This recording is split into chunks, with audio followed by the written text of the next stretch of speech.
We're going to make sure that everybody who registered, over 1,200 people, that everybody gets access to this webinar, because this is going to provide you with all the information that you need, that I think you're looking for, to learn not only about what is hearing loss, what is tinnitus, but what does this really have to do with your brain, right? That is what we're going to focus on today, specifically about tinnitus, right? There's a reason, if you look at the screen, I put hearing loss in parentheses, and you'll learn why soon enough, why these two kind of go hand in hand. And for those out there who are thinking, hey, I've got some ringing in my ears, I've got some buzzing, but I can hear a pin drop from across the room, I give you a huge thumbs up, because that means you're so early on in the process that it's the best possible time to get treatment. You know, a friend of mine once said, think of tinnitus as the beginning of your hearing loss journey. And if you're fortunate enough to not be experiencing the symptoms of hearing loss, difficulty in background noise, then count your blessings for today, because it is coming. And as we know in life, proper planning prevents poor performance. And I want you to apply that to your brain. I want you to apply that to everything in your life: how you eat, how you sleep, how you hear, how you do everything you possibly can to reduce your risk of preventing decline, because the way to do it is through proper planning. And so today we're going to talk about how tinnitus, the medical treatment of tinnitus, and how all of this goes a long way, miles, if you will, towards helping you to prevent future decline. And you'll notice that phrase is a little generic, if you will, preventing decline, because today we're going to review how tinnitus can actually lead to social declines, emotional declines, financial declines, physical declines, and you guessed it, the reason there's a big picture of a brain on the screen is cognitive decline. So let's just go ahead. Let's go ahead and dive right in here. Okay. All right. I know my screen is up, so I want to make sure that you are seeing what I'm seeing. Look, I'm going to dive right in, and I am going to, yay, Kim and Bree, thank you for being here. I know there was some confusion in the beginning. All right. I'm going to dive right in. And first thing I'm going to ask you now, look, this is a live stream. We can't really go back and forth, but I want you to internalize this. I mean, you're welcome to chat in and answer if you'd like. But as I travel, not just the country, as I travel the globe, I'm actually right now, I'm in the middle of a stint where I'm going 4 continents in 4 months. And if you're asking, what am I doing on these continents? Well, it's all the same. It's all about sharing the message of how important it is to address tinnitus and hearing loss at the earliest stages possible. But no matter where I travel, this number seems to be true. It seems to be universal, something that unites us no matter what country we're in or what continent we're on. The truth of the matter is 80 to 90%, and I think those numbers may be a little lenient. I actually believe the number is probably closer to 90 to 95% of people that are living with tinnitus or tinnitus are doing nothing about it. And I would love for you to sort of internalize, write down on a piece of paper what your biggest conception is, whether it's a misconception or not. What is your biggest hurdle to seeking treatment for your tinnitus? And look, it might be anything from finances. It might be you've been told there's nothing you can do. And frankly, there's nothing more upsetting than that when I hear that happen. But I want to tell you, I want to review with you what I consider to be the most common reasons. As I've said, I've traveled the globe and talked to tens of thousands of patients. And I get about the same 4 or 5 objections, if you will, 4 or 5 reasons, if you will, that people seem to just live with their tinnitus and just accept that it will get worse and that there's nothing they can do, which is not true. That's why we're here today, right? There's one thing I can promise you when it comes to the science of tinnitus. Tinnitus left untreated will get worse. It's one of those sad realities of tinnitus. If left unaddressed, it will get worse. Now, I don't have a crystal ball. Everybody's timeline's a little bit different. I've had people say to me over the course of a year or two or three, they notice we'll call it like a stepwise function where the tinnitus was down at around a 2 on a scale of 1 to 10. It was at a 2, and now they notice it's jumped to about 4. And after a couple more years, it jumps to a 6. And then it gets to an 8. And I try to tell people, look, our ideal goal is to get you as early as possible, is to retrain the brain so that it doesn't develop more intrusive, more impactful, more catastrophic tinnitus. So let's jump in. And I love that you guys are typing in here and you're giving me some food for thought. And like I said, I've traveled the world, and so I think I know a lot of your answers when it comes to why are so few people treating their tinnitus. I think this is one of the biggest dilemmas, one of the biggest questions we have to ask ourselves. Do I need a product? I have tinnitus. Do I need eardrops? Right? Go on Amazon. You'll find these crazy eardrops for tinnitus. If you watch daytime TV, you will see that there's an ad for a new pill that reduces tinnitus. Doesn't work. The eardrops doesn't work. You will find all sorts of things. You'll find gummies. You will find ginkgo biloba. You will find all sorts of magical treatments for tinnitus, of which none are FDA approved. That right there is a red flag.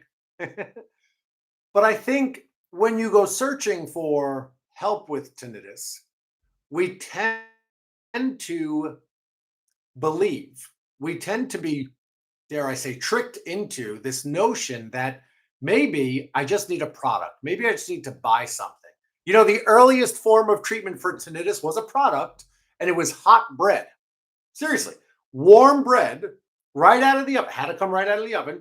You cut it open, and while it's still steaming and hot, you were supposed to put it over your ears, and the sweat and the moisture and the heat was supposed to wick out the sounds in your ear. This is how long, and this dates back to the 1400s. There was mention of tinnitus in the Papyrus Ebers. So when people first started writing, they started making note that they've got some ringing in their ears. And so people for the longest time have been looking for a product, a solution to help reduce their tinnitus. And I get it. I get that as soon as you turn a certain age, and now, you know, it used to just be junk mail. It used to be you would go to your mailbox, you would grab the mail and you say, oh, I got more junk mail about some hearing aid or about some new tinnitus solution.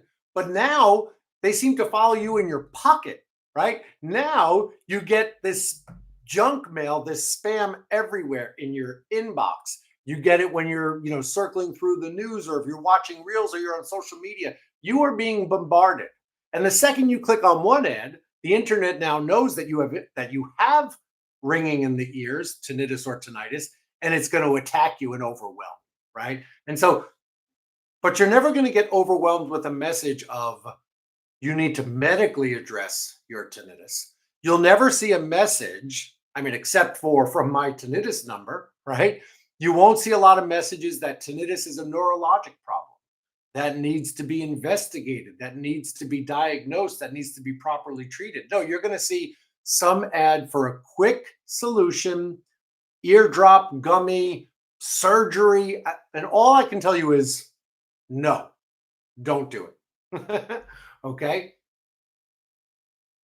As I mentioned, look, I love the Google, just like you love the Google. And even if you use a different search browser or you're using AI nowadays, you and I both know that if you dare search the wild, wild west of the internet for anything that can help reduce tinnitus, you will get a minimum of 2 million search results on how to best treat your tinnitus. And you'll get a minimum of 2 million different opinions, some from non-experts, some from supposed experts. So it's confusing. And that's really what I'm trying to get at here, is how confusing this conversation can be when it comes to addressing tinnitus. Now, and I see somebody already mentioned this in the chat, so I appreciate that. Thank you very much. The question is, it's really expensive, right? Isn't it really expensive? Look, I think we would all agree. The notion of something being expensive, the notion of something being affordable is personal, right? And what I mean by that is a matter of your placing value on it. I think you would agree that if you were asked by a medical professional to undergo treatment that would cost, we'll say on average, about $2,000 a year, but it will significantly reduce your tinnitus. Meaning you go from a 7, let's say you scale of 1 to 10 again, right? You're at a 7, you're tired, you're exhausted, it's driving you nuts. But over time, if you invest properly in the right treatment with the right provider, somebody who is a certified tinnitus specialist, which is all we work with at My Tinnitus Number, that it would be worth it to get you from a 7 down to a 4, maybe a 7 down to a 2 over time, right? So yes, there's a bill. I think the question becomes, what is the value of treating that tinnitus to you in your life, right? I see few people have mentioned this also in the chat, which is you've been told there's no treatment.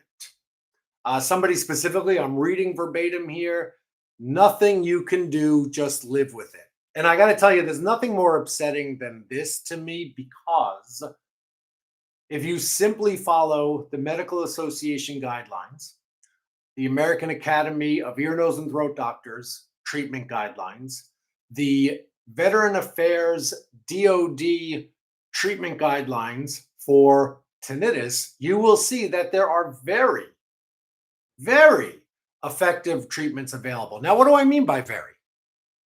There's no guarantee. There's no promise. There never is in medicine. And there's certainly no cure. Let's get the C word out of the way right now. There is no cure for tinnitus. Well, guess what? There's also no cure for heart disease, for diabetes. There's no cure for cancer. There's no cure for most things that ail the aging adult.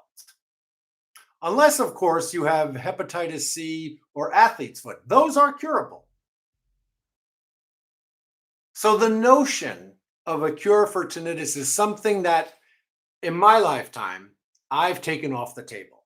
I'd love to be wrong. I would love nothing more for a cure to exist today.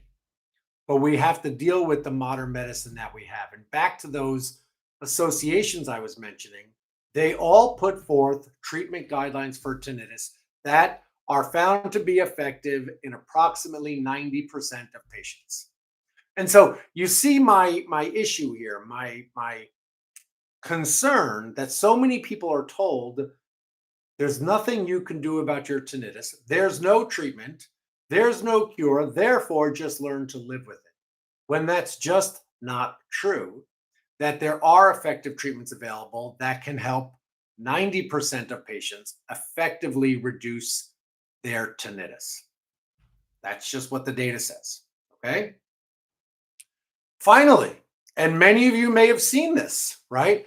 There's now new treatments that are coming online. And one of them is this new, it's almost like a tongue stimulator. So I use the battery as almost like a joke. Imagine putting a battery on your tongue. It is certainly more sophisticated than this, but we're still not sure yet. The science is not as firm as we'd like it to be. And most medical organizations are still saying, let's wait and see. But there are promising treatments potentially in the future. Now, that's not an excuse to wait, right? Just because something may come down the line, what if it is 10 years from now? What if it doesn't come to fruition? What if it never gets approved by the medical associations as a form of effective treatment for tinnitus? So waiting is not an option. Okay. I want to make sure I make that clear for you. But this new tongue stimulation, it just shows that there's innovation happening in tinnitus, but like everything, we don't know what tomorrow brings, especially in the field of tinnitus. And that is not an acceptable excuse to say, well, I'll just wait until something better comes out. All right, moving on. So, look, I want to tell you a little bit more about why I'm here and what I've personally experienced and what has put me on this mission, if you will, to try to help educate the general public, increase health literacy on the impact of tinnitus in a person's emotional and social life, how tinnitus can impact people physically, and how tinnitus can impact your cognitive health and has the potential to increase the risk of cognitive decline and dementia. See, for me, the story is personal, okay? Because I know we can do better, right? I already told you the number. We are helping 10% or less of people with tinnitus. Sometimes I fear that number is probably less than 5%. And so that means we can do better, right? We can close shop and say, forget it, let everybody suffer with tinnitus, or we can look at this as an opportunity to help so many people worldwide. Tinnitus and hearing loss impact 1.5 billion people on this planet, and that number is expected to reach 2.5 billion in the next 1 to 2 decades. That is a monstrous number. That is, if you really want to dive into statistics, it is the single most common neurologic disorder on planet Earth. Now, notice what I said. I used the word common. I did not use the word normal because there's nothing normal about tinnitus. There's nothing normal about having a little bit of hearing loss. That's like saying a little bit of heart disease or a little bit of diabetes, right? What some consider to be common, I just want to make sure that you don't make the mistake of considering it to be normal. So a lot of people need our help. And then it becomes more personal for me because I share my story with you. And what you're seeing on the screen right now is my grandmother, Grandma Mary. Grandma Mary, who was the most active, fun, loving grandmother I knew out of any of my friends, lived a great life. Maybe, maybe did some things she shouldn't have. She smoked a lot of cigarettes. She, maybe had a couple of beers each day. She was just a normal person, right? But everybody loved Grandma Mary. Grandma Mary was the life of the party. She organized events in her communities. She was very lively, very outgoing until she hit about 70. And at 70, and again, this was a long time ago, so we didn't know then. At 70 is when her hearing loss started to get worse. Her tinnitus started to get worse. Her vision started to get worse.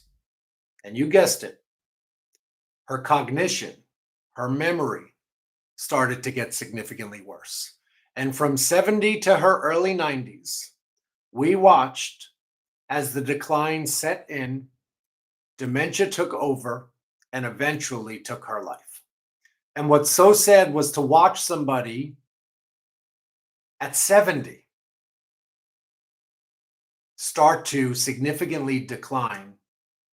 And looking back, the family, were under the misconception, and perhaps most of science was still under the misconception that there's nothing you can do. That perhaps decline, at least for my grandmother, is inevitable. Well, here's what we know now, okay? According to recent reports, I'm going to give you two numbers, right? The Lancet Dementia Commission in 2024 has unequivocally stated that nearly half of all cases of dementia and cognitive decline are considered preventable. That's a staggering number. Now, I won't get into the science too much because this is a brand new report and I have to read it 3 more times to fully digest it. A new report just came out in October of 2025 that has found that as much as 65%, 65 out of every 100 cases of dementia may be preventable. Now, why do I talk about this? Because what both of these studies have put forth is a list of evidence-based data that says certain lifestyle modifications, things you can do, right? You can't change your genes. Those were given to you by your parents. They were given to them by their parents. You can't change your genetic code. And that makes up about 50% of your risk of decline. But what you can change are 14, maybe as much as 17, lifestyle factors that can potentially reduce your risk of dementia. And number one, not number 5, not number 14, not number 2, number 1, for the last 7 to 8 years is the treatment of hearing loss and as the number 1 modifiable factor for potentially reducing the risk of cognitive decline and dementia. So that's why this is so important. That's why I have to look back at my grandma Mary and say, what if we knew then what we know now? Maybe if we got her the proper treatment, maybe she would not have gone through that decline, or maybe it wouldn't have been so long. Maybe we could have got an extra 3, 5, 10 years with her. So let's dive in, right? Let's talk about what actually is tinnitus, because I find one of the biggest misnomers is what is tinnitus. And frankly, look, whether I ask a patient or I ask a colleague in my own industry, hey, what is tinnitus? Without doubt, 99.9% of people look at me and say, oh, tinnitus is the perception of sound. I mean, you're not wrong, but I didn't ask you for a symptom. What is the symptomatic definition? What I want to understand is what actually causes tinnitus. What is tinnitus? Well, look, unequivocally, the number 1 cause of tinnitus, right? Everybody thinks it's noise. Everybody thinks it's medicine. Everybody thinks it's traumatic brain injury.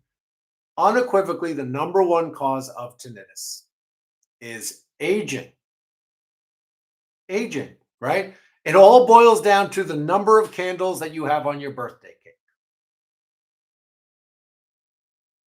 It's aging. And by aging, right? Because now you want to say, oh, well, he must mean 70s, 80s. No.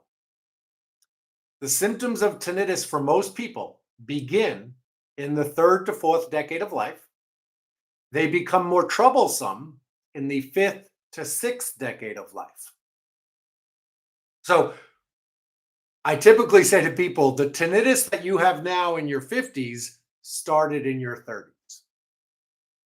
Or the tinnitus you have now in your 60s that's bothering you, that's impacting your life, that is exhausting you, that is pushing you to your limits, started 20 years ago. And I think we could all agree that there's no medical condition that is good to let sit and foster for 10 to 20 years, right? Making it that much more difficult to actually treat, although it is still treatable. But I want to dive into how do you define tinnitus, right? Now that we understand that aging is the number 1 cause of tinnitus.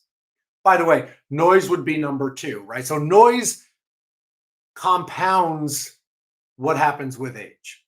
Medications, be it chemotherapy, strong antibiotics, over-the-counter pain medications like aspirin and Tylenol and Advil, right? All of these compound that natural process of aging that results in disconnection of the ear to the brain.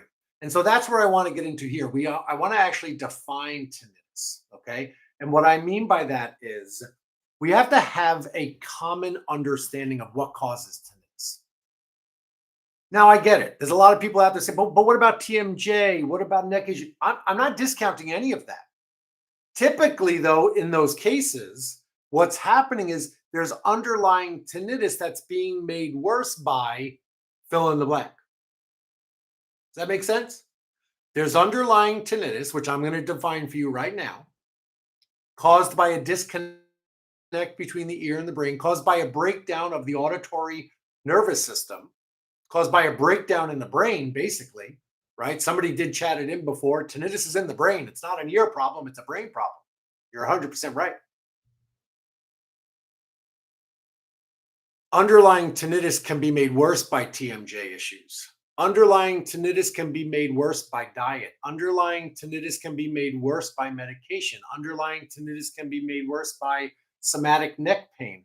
But you realize the commonality there's underlying tinnitus that's compounded by everything from concerts to medications to dental related issues. Okay. But the underlying, and I want you to look at this screen here. Okay. And this is, I know, I get it. It's almost childish, but it's a very simple explanation of what tinnitus is. On the left side of the screen, you see the ear. On the right side, you see the brain. And in the middle are there's 6 of them, but those 6 represent the millions of neural connections that join the ear to the brain. Okay, there's millions of them. What happens with age, watch the screen.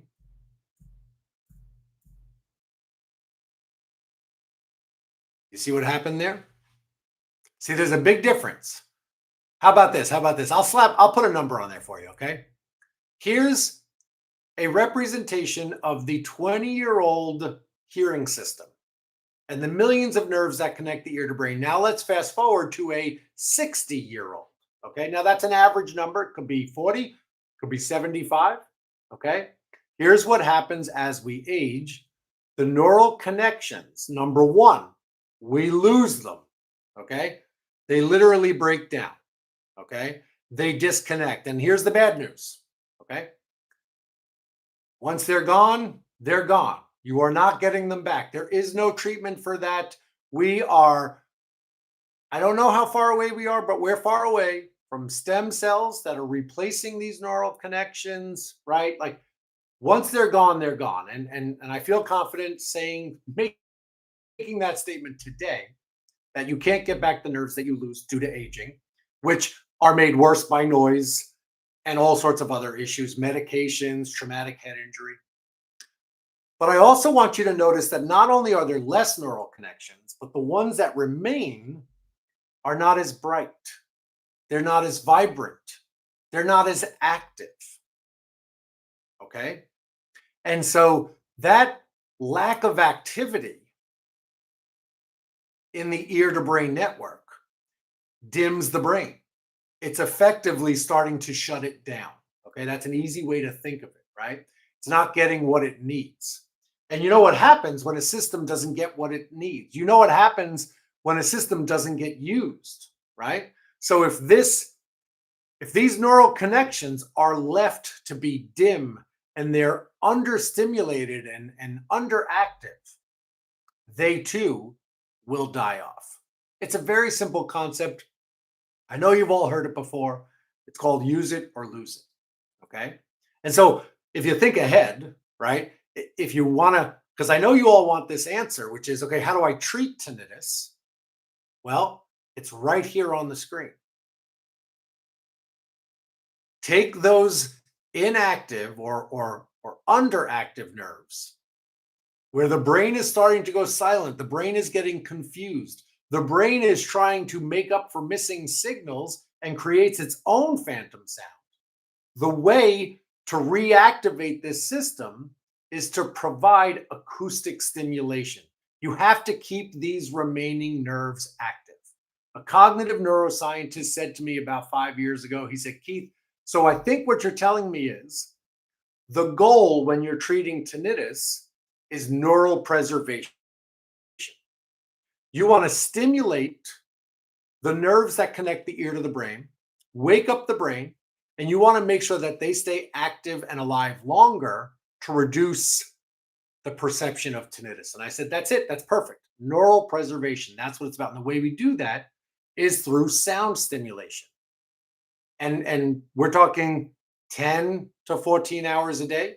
There are some patients we have that stimulate this system 24 hours a day, whether it be an implantable tinnitus technology or a wearable tinnitus technology that will get you about 14 hours a day. Okay. Tinnitus is ultimately, and I promised you a working scientific definition, ultimately, tinnitus is a chronic neurologic condition, right? Tinnitus is not just the perception of a sound that's not actually there. That's a symptom. Tinnitus is a chronic neurologic condition. And by the way, this has been defined in the medical annals for over 40 years. Okay. Tinnitus is a chronic neurologic condition. And neurologic conditions are oftentimes quite confusing, and it's quite difficult to figure out how to treat them. But if you understand the underlying cause, which is the lack of stimulation to the brain, well, what if you do the opposite, like stimulate the brain with sound? And guess what? 90% of the time it works to effectively reduce tinnitus. Okay. So let's talk about some of the consequences of this neurologic disorder. Essentially, what I'm saying is as we age, the ear gets older, the brain's getting older, but more importantly, those nerves are breaking down, and most patients suffer from three common symptoms. Number one, as the ear to brain breaks down, tinnitus is the most common symptom. Number two, as the ear to brain neural connections break down, you start to experience difficulty hearing. So even if you can still hear a pin drop from across the room, really the question is, how well can you follow a conversation in background noise? So how well do you hear in restaurants or in other settings like that? Okay. And then last but not least, memory. Okay. So there's been a lot of literature, and I'm not going to bore you with all the details, but there's been a ton of literature in the last 10 years finding a significant connection between tinnitus and memory loss, potentially leading to cognitive decline and dementia. So let's just go through. Okay, let's go through all three of them here, right? I promise you: tinnitus, hearing loss, and cognitive decline. So, I think the best way to describe tinnitus, because everybody understands this, is think about the notion of phantom limb. What is phantom limb? Phantom limb is a scenario in which you lose an arm, be it in an accident, at war, whatever it may be. You lose an arm, but you still feel it. You think you still feel it.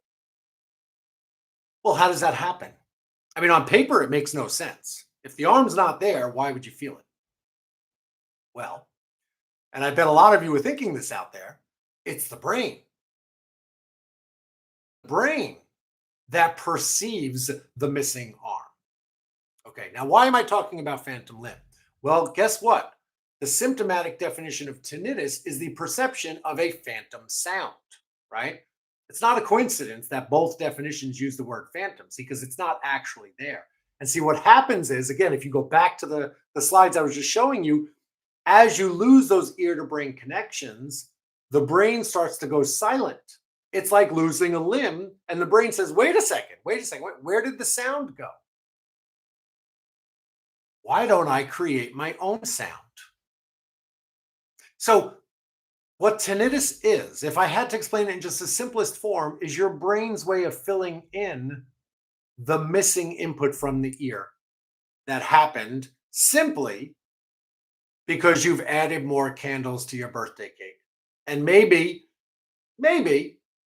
in addition to your number of birthdays, you've made it a little bit worse with noise exposure, maybe a car accident, maybe medication, maybe you've been through cancer treatment and chemotherapy affected your ears, maybe you've been on a strong antibiotic at some point in your life that affected your ears, right? All those compound the tinnitus that is, it's a strong word, but dare I say, tinnitus is almost inevitable for most people, okay? And I guess if you really wanted to ask the question, well, wait a second. How do we treat phantom limb? Well, you have to retrain the brain. How do you treat phantom sound, tinnitus? You have to retrain the brain. And you do that by stimulating the brain with new sound. Okay. So, second, right, which is just as important, I do see a question. I'm going to answer it point blank. So, with a hearing device, I mean, I don't like the word hearing device because that makes it sound as if a hearing aid is a device, with prescription grade tinnitus technology. Yes, you can improve the neural connections from ear to brain and reduce tinnitus. I mean, you could hop off this YouTube right now. You could hop off this video because there it is. That's the answer, right? With prescription tinnitus technology, especially designed this neurotechnology, which is specifically designed to stimulate the nerves with acoustic sound, retrain the brain, and reduce the impact of tinnitus. All right, moving into auditory deprivation, which is really just a fancy word for hearing loss. Okay, so I get it. I get it. I'm sure there's a lot of you out there saying, I've got ringing in my ears, but I hear great. Okay, I get that. But have you been in a situation where you know people are talking, but you miss just a few bits and pieces of what they're saying? Maybe you heard the joke, but you missed the punchline. Are you struggling to hear in background noise? Are restaurants becoming difficult to follow the conversation? Now, I know you want to blame the restaurant because restaurants have gotten louder. I don't disagree with you. But did you actually have difficulty in that restaurant 20 years ago? Or are you having more difficulty now because you're 20 years older and you are on the beginning stages of your hearing loss journey because there's some ringing, because there's a little bit of difficulty hearing in background noise. And last but not least, one of the scariest things is the connections with tinnitus and whether there's normal hearing or not, are the connections of tinnitus and cognitive decline. And what cognitive decline basically looks like is, you start out with some word finding, right? Oh, name finding issues. Like, give me that thing. I got to write something. The thing you write with. What is that thing? The pen, right? So it starts out simple. Maybe some short-term memory issues. And if there's another really important take-home message here, as a society, we're almost taught to believe this falsehood, which is as we age, our memory goes. It's actually not true. If you study enough of the population, you realize that while things may slow down a little bit, might get a little harder to get out of bed in the morning, when you actually look at memory, there is a almost insignificant shift or decline, if you will, in memory as we get older. So if you are experiencing, we'll call them senior moments, word finding, name finding, some short-term memory issues. Let's say you go to a restaurant and the waiter comes over and introduces himself and takes your drink order and walks away and you say, excuse me, I don't remember that person's name. These are potential memory issues that may be tied back to your tinnitus and hearing loss, which ties back to the disconnect from the ear to the brain. So, I want to talk about tinnitus, hearing loss, and dementia and some of the actual science that's out there, right? I want you to really sort of walk away here saying, okay, I'm learning what tinnitus is. Oh, well, why so many people have tinnitus? Because a lot of people are getting older and living longer, which is great. What is tinnitus? It's a chronic neurologic condition. What are some of the other signs to be aware of in addition to the ringing in the ear? So that would be difficulty hearing and noise, some memory loss issues. But I want to really dive in a little bit on this memory issues and tinnitus. And what do we know? What does some of the research tell us? Well, what we've discovered in the last 10 years or so is that tinnitus, and here's the summary, tinnitus has the potential to physically change the brain, to physiologically change the brain, meaning change the way the brain operates, and functionally change the brain.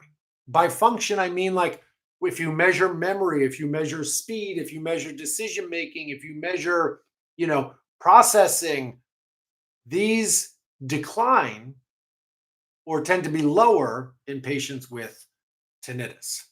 Let's talk a little bit about physical changes, okay? So here's a paper that came out a few years back. This is about 5 years old now, that started to look at the actual physical changes in the brain, right? So tinnitus appears to actually impact the physical structure of the brain. There's been some studies looking at tinnitus, looking at hearing loss and the brain tends to shrink. Cerebral atrophy can occur in people with hearing loss and tinnitus. Here was another paper, looked at the actual fine anatomy of the neuronal structures in the ear and things are in the brain, sorry, and things change in patients that have tinnitus. Let's talk about physiology. And this one I think is really going to hit home for people out there who are experiencing tinnitus and it's impacting your daily life. Here, I want to show you why. Okay. So you see a picture of a brain, and I've basically there was about 6 or 7 different studies that looked at brain imaging, looked at how the brain operates in people with tinnitus compared to people that don't have tinnitus. And essentially, they found these areas of change that I have noted as red and blue. The areas in red had increased neural activity, increased brain activity. Well, those areas in red, in case you don't know your brain anatomy, which is fine, I studied it for a long time. Well, down in the brainstem, lower on the screen, that controls your heart rate, that controls your breathing, right? A little bit higher up, some of those reds in that middle circle, that's more of your limbic system, your emotional response. So what did I just say? People with tinnitus tend to have increased heart rate, tend to have increased breathing rate, tend to have increased limbic system activity and emotional response. So if you're out there and you're one of those people who's having a pretty strong emotional response to your tinnitus, now you see why. Okay. Now the areas in blue, fascinating. There are parts of the brain that seem to have less activity in patients with tinnitus. Well, right up here in the front of the brain, where you see those 2 blue spots, that's up in the frontal lobe. These areas are responsible for decision making. It's called executive function, right? It's one of those very common tests that we run in people who have tinnitus. Well, they seems to be decreases in decision making abilities. If you go a little bit further back in the brain, you see those 2 little blue spots. Those are responsible for memory storage and memory recall. So yes, there is physiologic proof that the brain is changing the way it operates, and not for the good, right? Increased stress response, decreased cognitive responses. All right. Last but not least, functional changes. Okay. What we now know, and this has come out over just the last couple of years, okay, is there's now reports coming out that are showing that tinnitus is associated with cognitive impairments, declines in memory, declines in decision making, declines in short-term memory, declines in processing speed, right? And this study was fascinating because here's the summary, right? I mean, you're welcome to read the whole paper. This study that looked at thousands of patients found that tinnitus is strongly associated with an increased risk of cognitive impairments, including dementia, and the largest effect was in adults 60 years and older. Right? This to me is one of the most. There's about 10 papers like this, but this to me I think is one of the most impressive papers that said it most eloquently. That yes, tinnitus appears to be an early sign. Sometimes you'll hear the word biomarker. Tinnitus may be an early sign of cognitive impairment. And cognitive impairment is a major risk factor for developing dementia. Okay. Now, in terms of hearing loss and cognitive decline, right, there's been a number of studies on this in the last 10 to 15 years, many out of Johns Hopkins, right? And again, I won't bore you with all the details of each one of these studies, but basically what they have said is if you have untreated hearing loss, even at the earliest stage, right? I hear all sorts of funny adjectives. I had a patient recently say to me, I have a minor amount of hearing loss.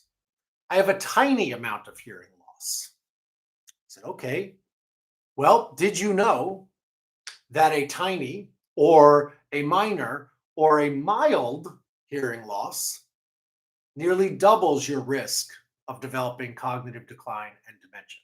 So you can no longer brush aside a little bit of hearing loss, right? And I believe it was my first book, Stop Living in Isolation, that had a chapter. A mild hearing loss is a major problem, okay? And the reason I'm walking you through this is because truly tinnitus and hearing loss go hand in hand. Except, here's the thing, because if you're out there still scratching your head at this, the thing is most patients pick one as their primary symptom. I'm not an intentional, but like patients will come in and say, oh man, this hearing loss is driving me crazy. I can't hear at work. I can't hear at home. You have some underlying ringing or tinnitus? Yes. And then you'll hear it the other way. Oh, this tinnitus is driving me nuts. I can't sleep. I can't focus at work. Okay. Are you having some difficulty with clarity or hearing in restaurants? Well, yeah, a little bit of that, right? So most people tend to pick one of those symptoms and make it their primary.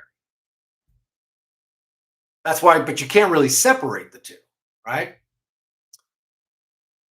Now, I just want to focus for a minute. I'm gonna breeze through this section, but I just think it's important that we stop and we say, okay, why is this so important to know about the connections of tinnitus and cognitive health? Well, I think Dr. Dale Bredesen, who's out in California, I think he said it best. Everyone knows someone who is a cancer survivor, but no one knows an Alzheimer's survivor. It's a very strong statement, right? It's a very strong point to make about the current state of affairs when it comes to cognitive decline and dementia. Because the way I read this is it's too late once you've been diagnosed. Yet, and I'm going to repeat something I said 10 minutes ago, nearly half of all cases of dementia are considered preventable. And that is a scientific consensus. Okay. So, right, what is dementia? What is cognitive decline? Look, I just want to make sure that we all have the same working definitions here. Dementia is like an umbrella term, right? There's different types of dementia. Alzheimer's is the most common. There's vascular. So if you have patients or if you're a patient with heart related issues, right, you're at an increased risk. If you've got heart related issues, if you've got hearing loss and tinnitus, you're at an even more increased risk. Diabetes increases your risk. Lewy body, which is often associated with Parkinson's, you have an increased risk of cognitive decline and dementia. Frontotemporal dementia. You know, I've heard some people say there's as many as 200 types of major neurocognitive disorder, which is a fancy way of saying dementia. Okay, it's more of an umbrella term. So I want to get to the meat and potatoes here when it comes to treating tinnitus and addressing hearing loss, whether you notice it or not. Okay. So if you're one of the lucky people who's like, I've got ringing, but my hearing's still good, great. Treat it now so that the hearing, right, stay ahead of it, slow the progression of the chronic neurologic condition, hold on to your hearing longer through treatment, live with less ringing through treatment. Okay. So I believe that any tinnitus treatment program should be simple, should not require major lifestyle modifications. Now, look, if you find that diet, if you find that there are certain things in your life that trigger your tinnitus, make it worse, meaning, right? So let's say on a daily basis, your tinnitus is at a 4, but certain foods, certain situations ramp it up to a 7. Well, let's stop doing that. But I still want to treat the underlying 4. Okay. And I believe that that should be simple. I believe it should be affordable. Now, affordability is a personal thing. And I try to tell most people that I would plan on budgeting about $2,000 a year to address your tinnitus. Only you can determine if that's valuable enough for you, right? But I promise you, I told you this is a promissory note. The longer you wait to treat your tinnitus, the worse it will get. Number one. Number two, the harder it will be to treat. So ideally, I can start treating your tinnitus at a 4 and bring it down to a 1, because it is harder to get you from a 9 down to a 4. Okay. So it better be proven. Now, what I'm talking about here, the acoustic stimulation provided through prescription tinnitus neurotechnology, is proven beyond doubt. Okay. Go as far back as the 2014 American Academy of Otolaryngology. That's like the big group of all the ENT doctors. They put forth a statement on best practices for treating tinnitus, or their guidelines for treating tinnitus. And they found that prescription hearing aid technology is the number one way to effectively reduce tinnitus. We've known this for over 10 years now, and every report since then. Did you know last decade there were 34 independent peer-reviewed research studies that looked at the impact of prescription tinnitus technology providing acoustic sound stimulation through proper hearing aids? In 100% of those 34 studies, there was an effective reduction of tinnitus. There was increased focus, better sleep, better hearing. I mean, everything was better in 100% of all studies published last decade, right? So that's proven. What's not proven is some of the stuff you see on the internet, right? And I don't even want to get into all of it. But I can promise you, in the My Tinnitus Number network, right? So if you go to mytinnitusnumber.org, click on the button that says Find a Specialist. Every specialist on there has been trained in evidence-based, proven treatment techniques to help reduce tinnitus in 90% of patients, okay? Now, I believe that tinnitus treatment should also be guaranteed, okay? And what I mean by that is my philosophy, and we have practices across the country at the hearing and brain centers, across the My Tinnitus Number network, where I try to share this philosophy of, I need this to work for you. I'm going to do everything I can. If you're fully invested, I'm fully invested, and I guarantee it will work. And if it doesn't work, I will continue to help you get the help you need, but I also don't want your money if it doesn't work. I think that seems like a reasonable thing to expect of somebody who says that they can help to treat your tinnitus. So, moving on. I want to quickly walk you through the recommendations. Or maybe I'll start with what is not recommended, right? Because here's the deal. Like I said, just search the internet. You'll find over 2 million results. But I'm going to give you the quick and dirty version of what is not recommended by the American Academy of Otolaryngology. Okay. Well, medication. This one drives me nuts. Okay. A lot of things drive me a little nutty in the world of treating tinnitus. There are no medications that have been shown to reduce tinnitus. Yet, I did read a number recently. It was something like 54% of people with tinnitus are prescribed medicine. Yet, it's not recommended. Now, maybe it's prescribed for something else, and maybe the hope is it will reduce tinnitus. But there is no medication, no pill available to reduce tinnitus. Okay? Surgery. As of late 2025, there is no surgery available to reduce tinnitus. You may see there's some new reports coming out about transcranial magnetic stimulation, which the way I describe it is it's like a defibrillator for the brain.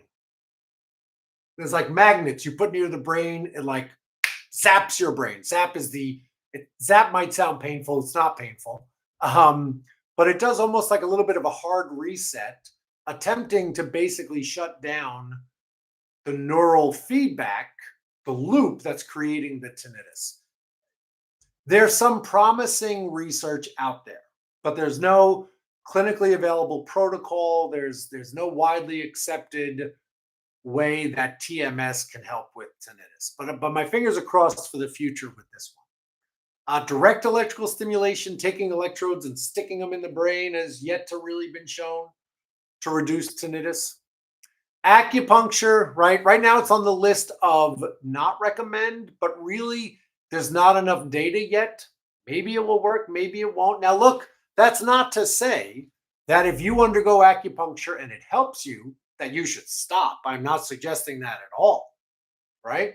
If you have found something that works for you, even if it's on this list, and I'm saying, it's quote unquote not recommended, if it's working for you, that's great. Stick with it. I'm not suggesting you stop what you're doing, okay? I am relaying to you the scientific consensus around what treatments do and don't work, okay? Supplements.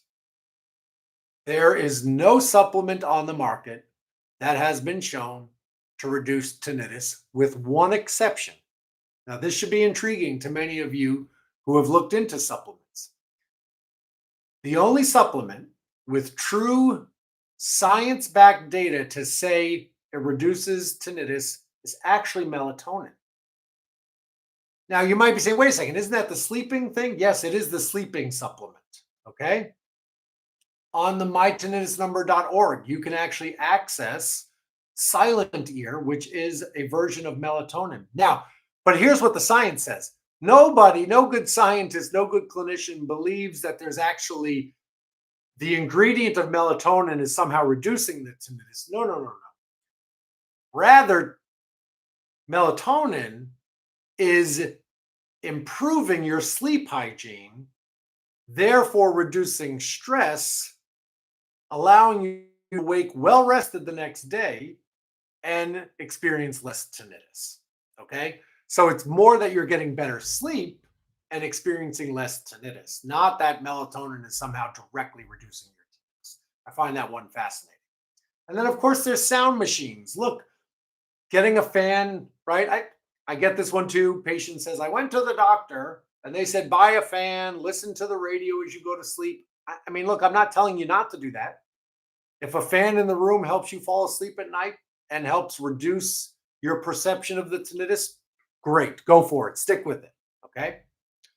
But just going out and purchasing a sound machine does not reduce your tinnitus. If anything, I would consider it more of a distractor. So rather than focusing on the sound in your head, you're focusing on the sound in the room.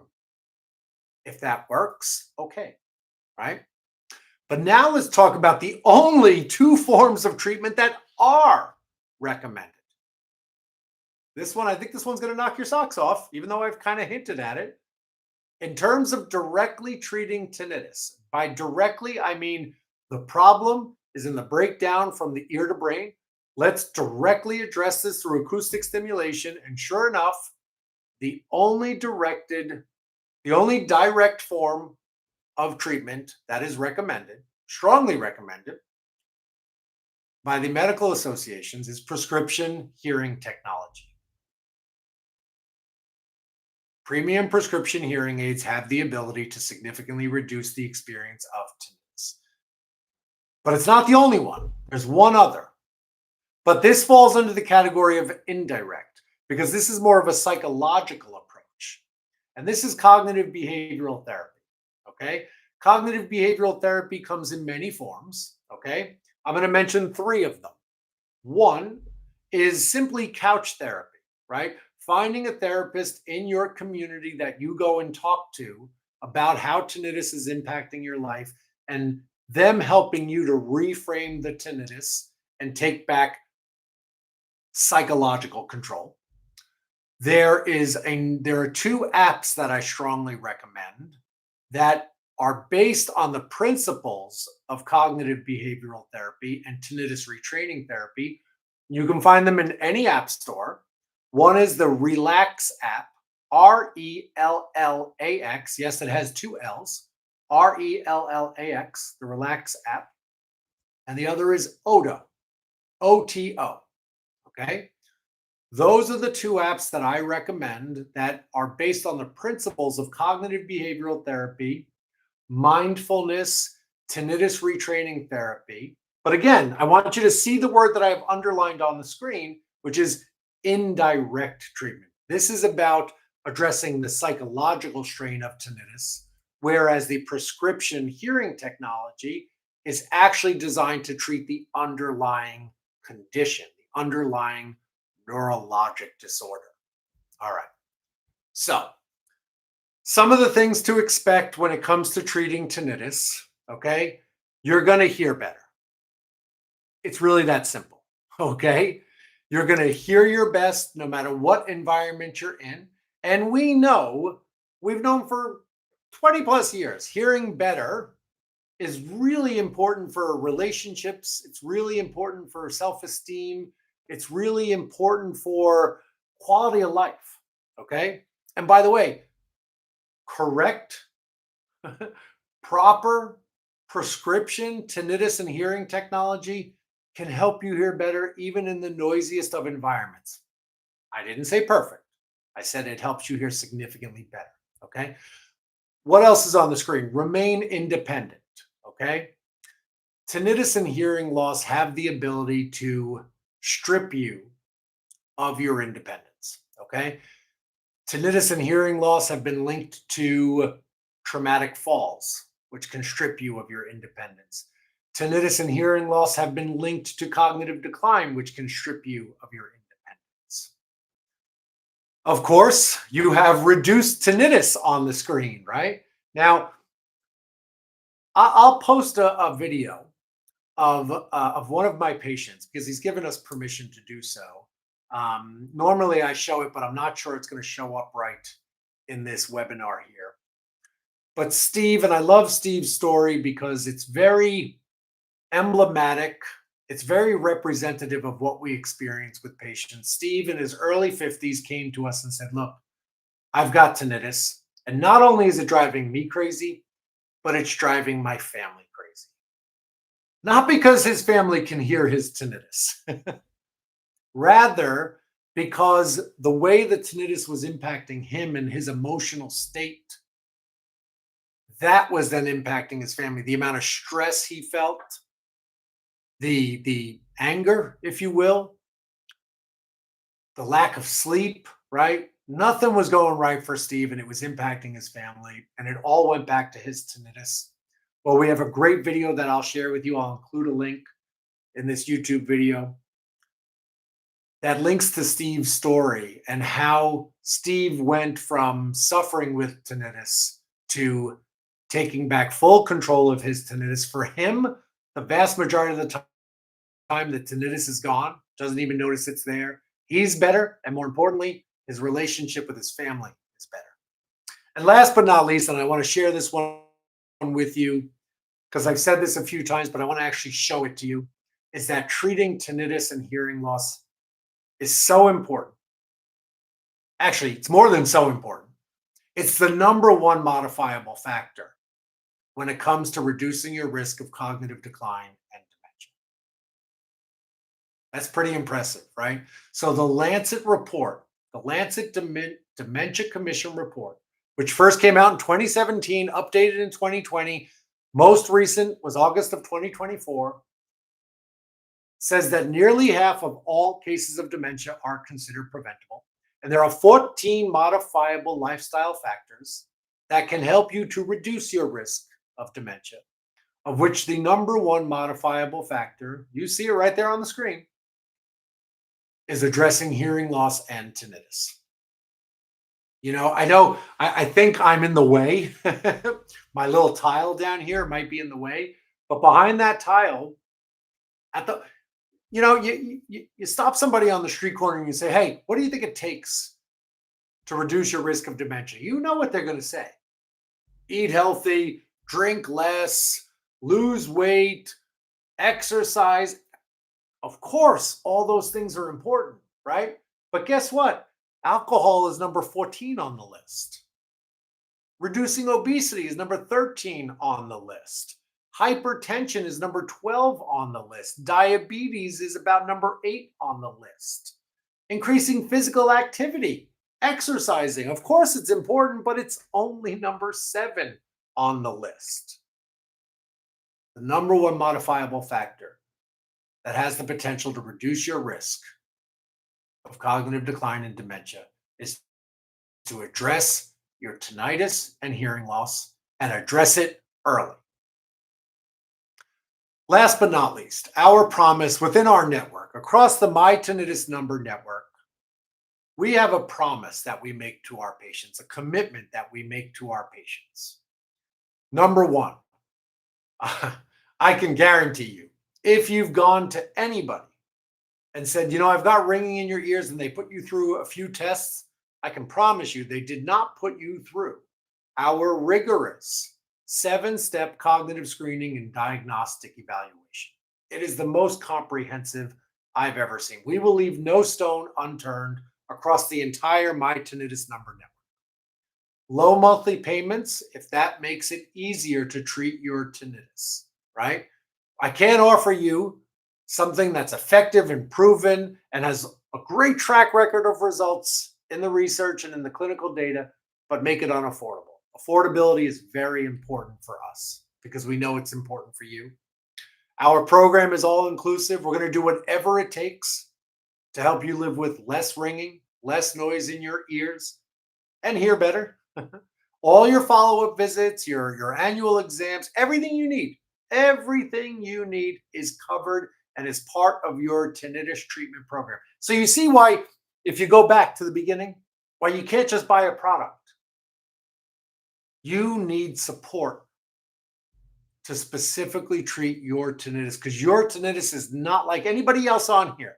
Over 1,200 people registered for this live webinar, and I can promise you, not a single one has the same tinnitus as anybody else that registered for this webinar. Full lifetime warranty. If your technology is to break down or get lost or whatever it may be, you are covered. Maybe a small deductible, but you're covered. We got you covered, okay?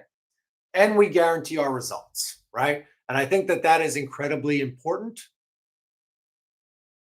And I'm going to leave you with this, okay? I'm going to keep this really simple here. Aging is inevitable. And I truly want you to have as many candles on that birthday cake as you can possibly fit. But decline is optional. And so when it comes to tinnitus, if you're living with ringing, if you're living with noise, even if you're in the earliest stage, or if you're at that point where it is driving you nuts, I encourage you to seek treatment for so many reasons, most importantly of which, is to help you to prevent decline. Think of treating tinnitus as preventative healthcare. So I thank you for your time today. I appreciate you being with us. To everybody who registered, whether you watched it live or you're watching it after, thank you for your time. If you have any questions, you can submit them through YouTube. I would encourage you to go to mytinnitusnumber.org. Get your tinnitus number now. Try to find a local specialist on the mytinnitusnumber.org website. There's links to my book, free copies, right? I'm here to give out education. My newest book, Tinnitus Is Treatable, is going to be listed on that website. You can get a free copy of it. You just go through the My Tinnitus Number process. It's 10 simple questions, and you can take that to your tinnitus treatment provider and get started on living your best life with less ringing. Thank you so much for your time today. I truly appreciate it.